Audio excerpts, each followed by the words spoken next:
Test 2. You will hear a number of different recordings, and you will have to answer questions on what you hear.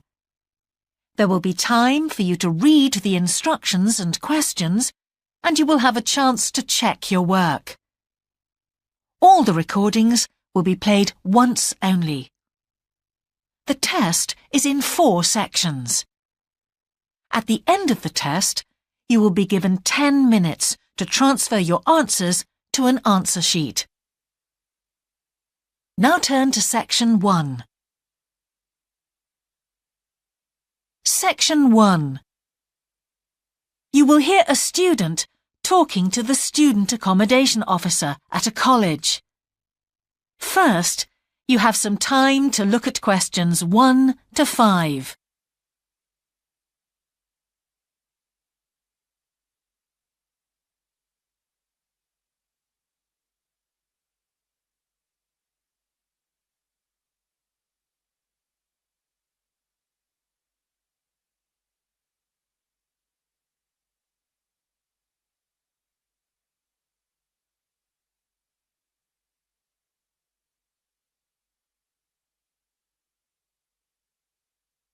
You will see that there is an example that has been done for you.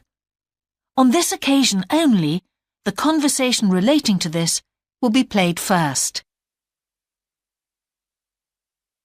Good morning. Can I help you? Yes, I've just been accepted on a course at the university, and I'd like to try and arrange accommodation in the hall of residence. Yes, certainly. Please sit down. What I'll do is fill in a form with you to find out a little more about your preferences and so forth. Thank you. The student wishes to arrange accommodation in a hall of residence, so hall has been written in the space. Now we shall begin. You should answer the questions as you listen, because you will not hear the recording a second time. Listen carefully and answer questions 1 to 5. Good morning. Can I help you? Yes, I've just been accepted on a course at the university, and I'd like to try and arrange accommodation in the hall of residence. Yes, certainly. Please sit down. What I'll do is fill in a form with you to find out a little more about your preferences and so forth. Thank you. So, first of all, can I take your name? It's Anu Bhatt. Could you spell your name, please? Yes, ANUBHATT. Thanks. And could I ask your date of birth?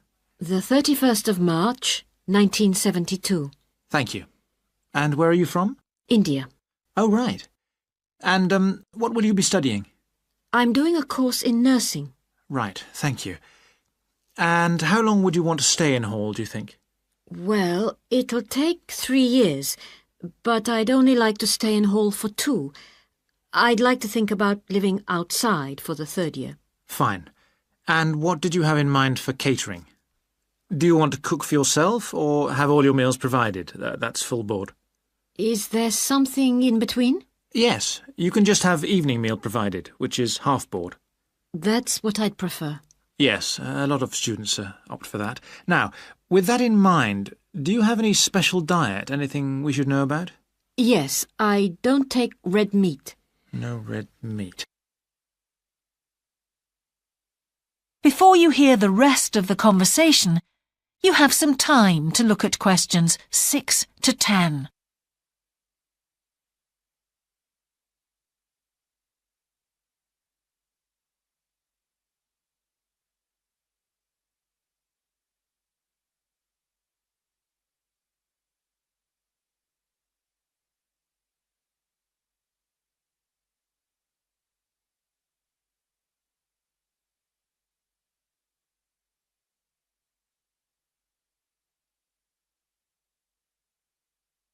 Now listen and answer questions 6 to 10. Now, thinking about the room itself, we have a number of options. You can have a single study bedroom or you can have a shared one. These are both what we call simple rooms. The other alternative is to opt for a single bedsit, which actually has more space and better facilities. There's about £20 a week difference between them. Well, actually my grant is quite generous and I think the bedsit sounds the best option. Lovely.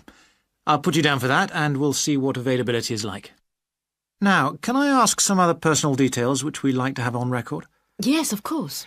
I wonder if you could let us know what your interests are. This might help us get a closer match for placing you in a particular hall. Well, I love the theatre. Right.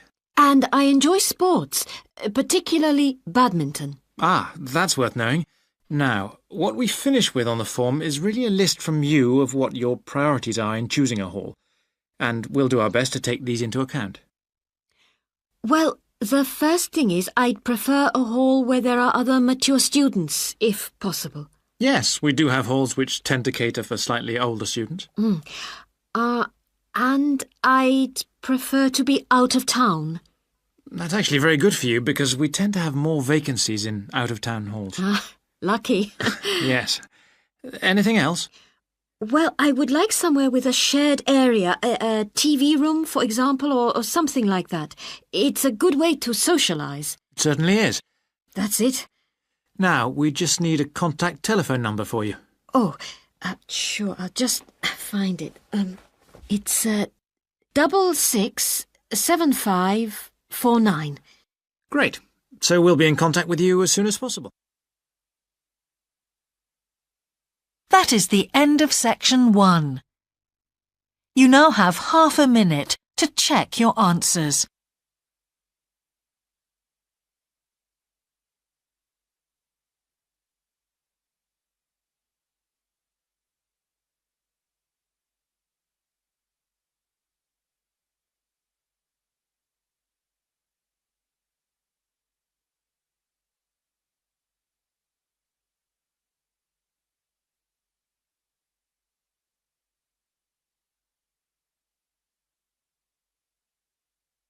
Now turn to section 2.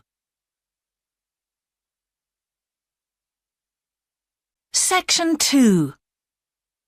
You will hear a man giving a talk to new members of a wildlife club in the south of England. First, you have some time to look at questions 11 to 13.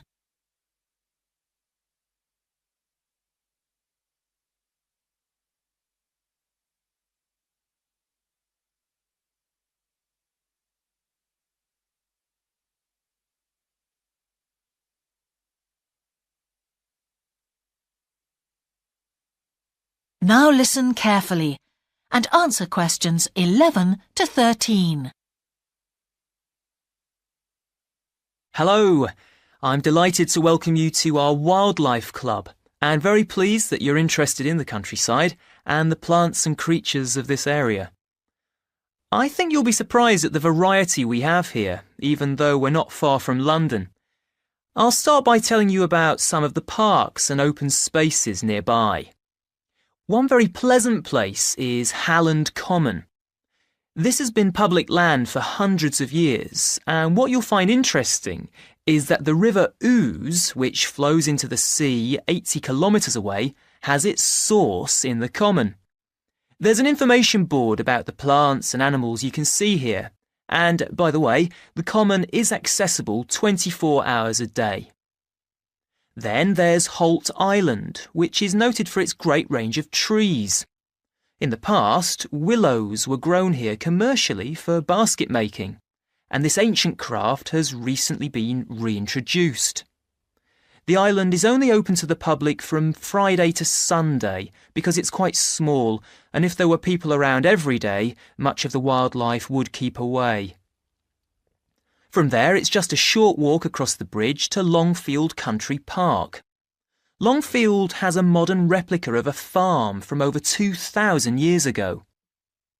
Children's activities are often arranged there, like bread making and face painting.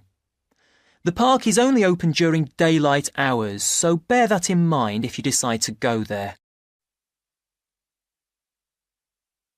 Before you hear the rest of the talk, you have some time to look at questions 14 to 20.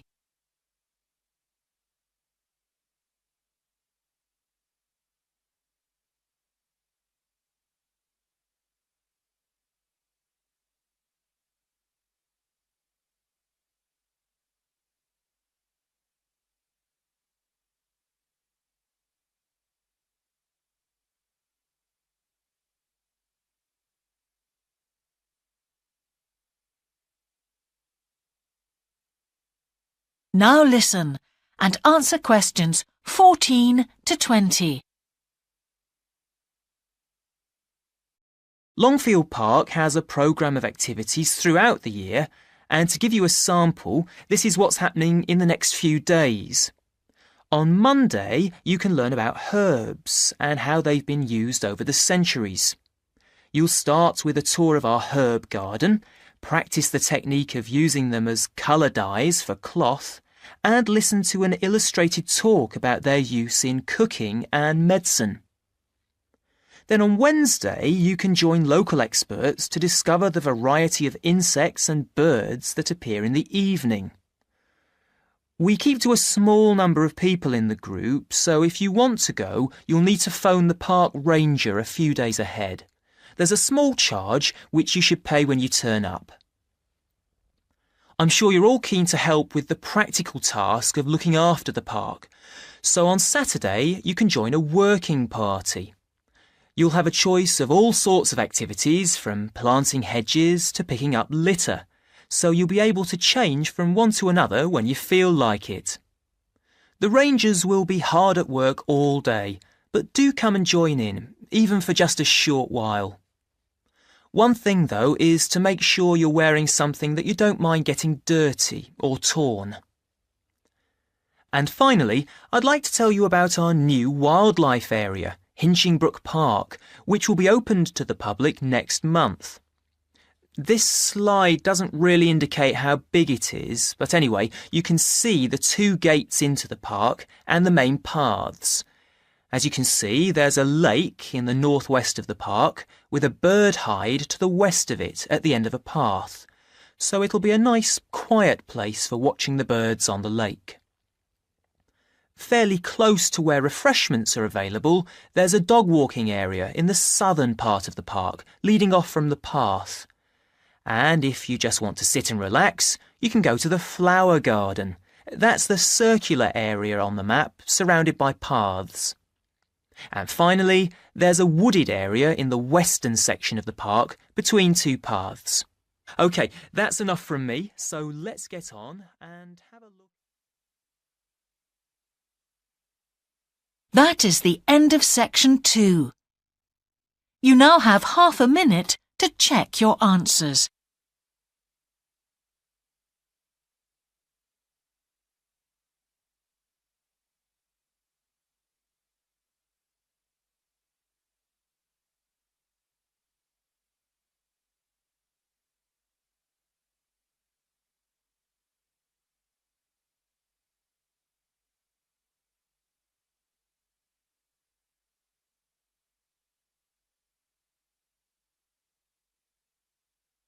Now turn to section 3. Section 3. You will hear the Director of Studies in an English Language Centre and a student representative talking about their self-access centre. First, you have some time to look at questions 21 to 24.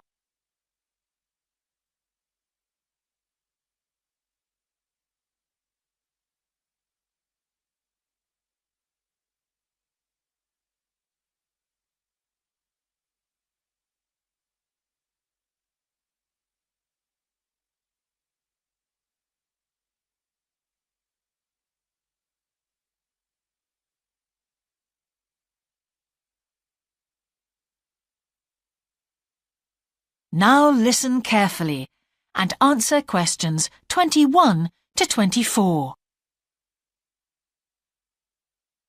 Hi, Ewan. As you know, I've asked you here today to discuss the future of our self-access centre. We have to decide what we want to do about this very important resource for our English language students. So, can you tell me what the students think about this? Well, from the students' point of view, we would like to keep it. The majority of students say that they enjoy using it because it provides a variation on the classroom routine, and they see it as a pretty major component of their course. But we would like to see some improvements to the equipment, particularly the computers. There aren't enough for one each at the moment, and we always have to share. Well, yes, The teachers agree that it is a very valuable resource, but one thing we have noticed is that a lot of the students are using it to check their personal emails. We don't want to stop you students using it, but we think the computers should be used as a learning resource, not for emails. Some of us also think that we could benefit a lot more by relocating the Self-Access Centre to the main university library building. How do you think the students would feel about that, Yun? Well, the library is big enough to incorporate the Self-Access Centre, but it wouldn't be like a class activity anymore. Our main worry would be not being able to go to a teacher for advice. I'm sure there would be plenty of things to do, but we really need teachers to help us choose the best activities. Well, there would still be a teacher present and he or she would guide the activities of the students. We wouldn't just leave them to get on with it. Yes, but I think the students would be much happier keeping the existing setup. They really like going to the Self-Access Centre with their teacher and staying together as a group to do activities. If we could just improve the resources and facilities, I think it would be fine. Is the cost going to be a problem? It's not so much the expense that I'm worried about, and we've certainly got room to do it, but it's the problem of timetabling a teacher to be in there outside class hours. If we're going to spend a lot of money on equipment and resources, we really need to make sure that everything is looked after properly. Anyway, let's make some notes to see just what needs doing to improve the centre. Before you hear the rest of the conversation, you have some time to look at questions 25 to 30.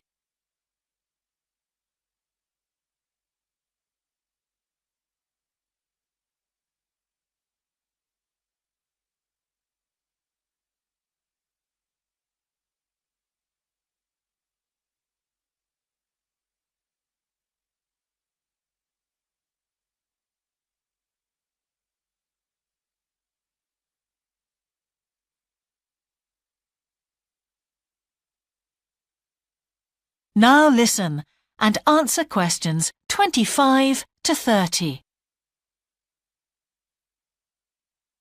Now, what about the computers?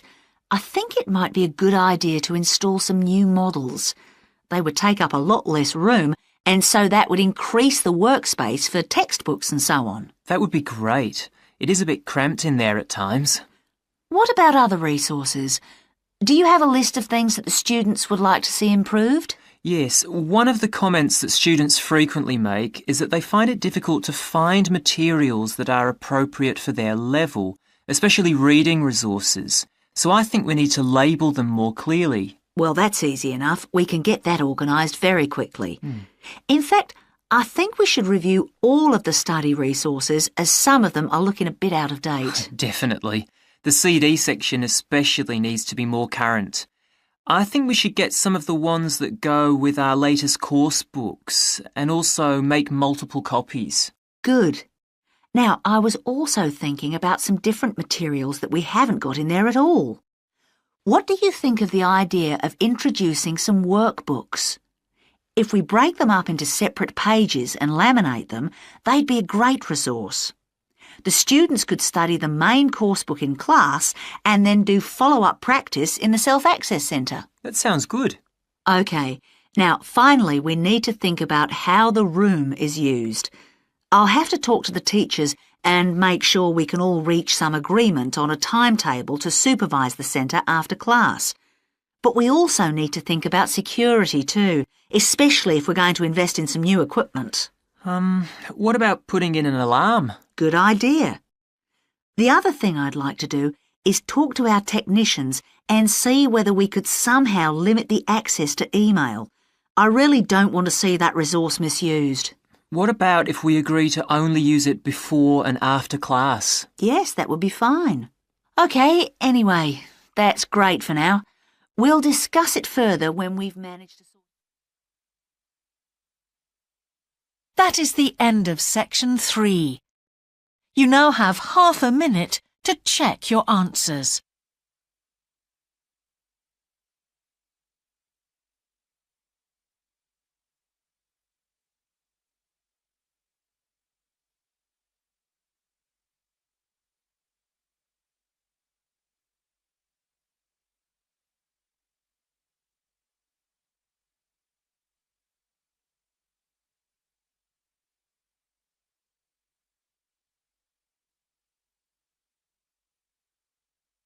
Now turn to Section 4. Section 4.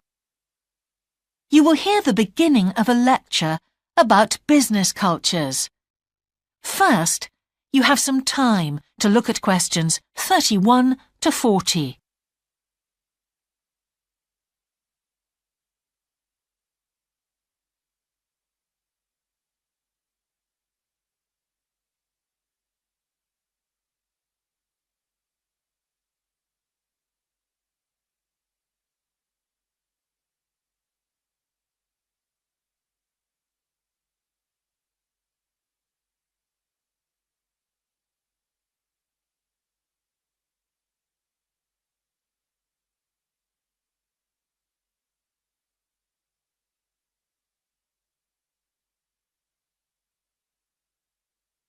Now listen carefully and answer questions 31 to 40. Good morning, everyone. Now, whether you're going to university to study business or some other subject, many of you will eventually end up working for a company of some kind. Now, when you first start working somewhere, you will realize that the organization you've joined has certain characteristics. And we often refer to these social characteristics as the culture of the organization.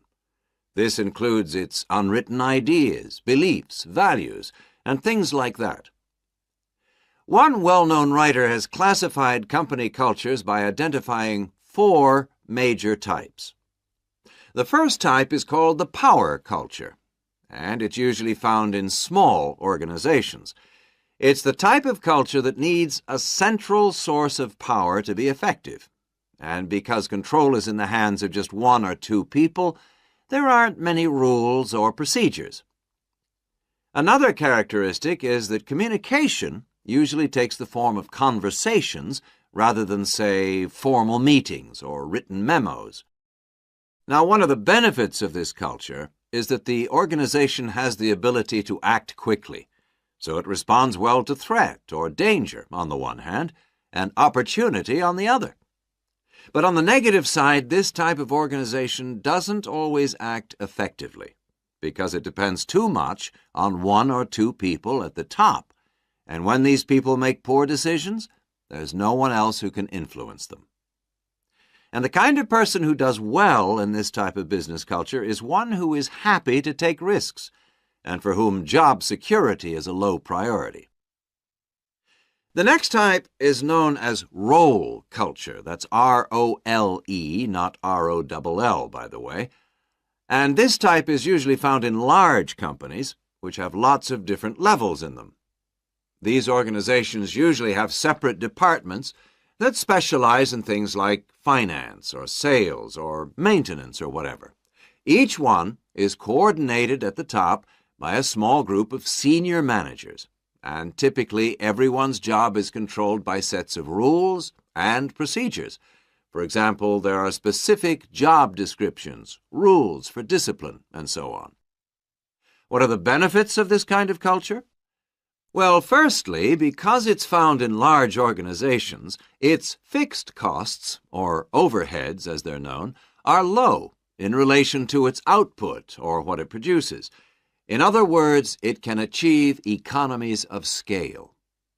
And secondly, it is particularly successful in business markets where technical expertise is important. On the other hand, this culture is often very slow to recognize the need for change, and even slower to react. What kind of person does this type of culture suit? Well, it suits employees who value security and who don't particularly want to have responsibility.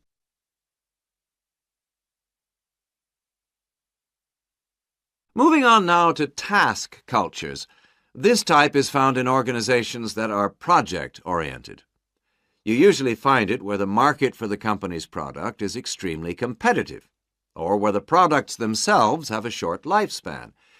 Usually, top management delegates the projects, the people, and other resources, and once these have been allocated, little day-to-day control is exercised from the top, because this would seem like breaking the rules. Now, one of the major benefits of this culture is that it's flexible. But it does have some major disadvantages, too. For instance, it can't produce economies of scale or great depth of expertise. People who like working in groups or teams prefer this type of culture. And finally, the fourth category is called the person culture. This type is quite unusual. That is the end of section 4. You now have half a minute to check your answers.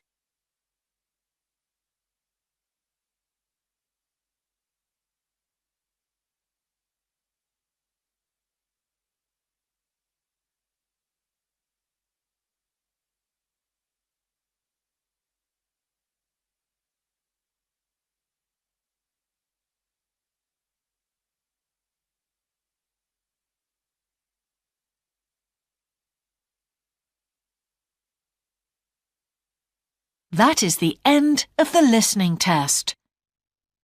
In the IELTS test, you would now have 10 minutes to transfer your answers to the answer sheet.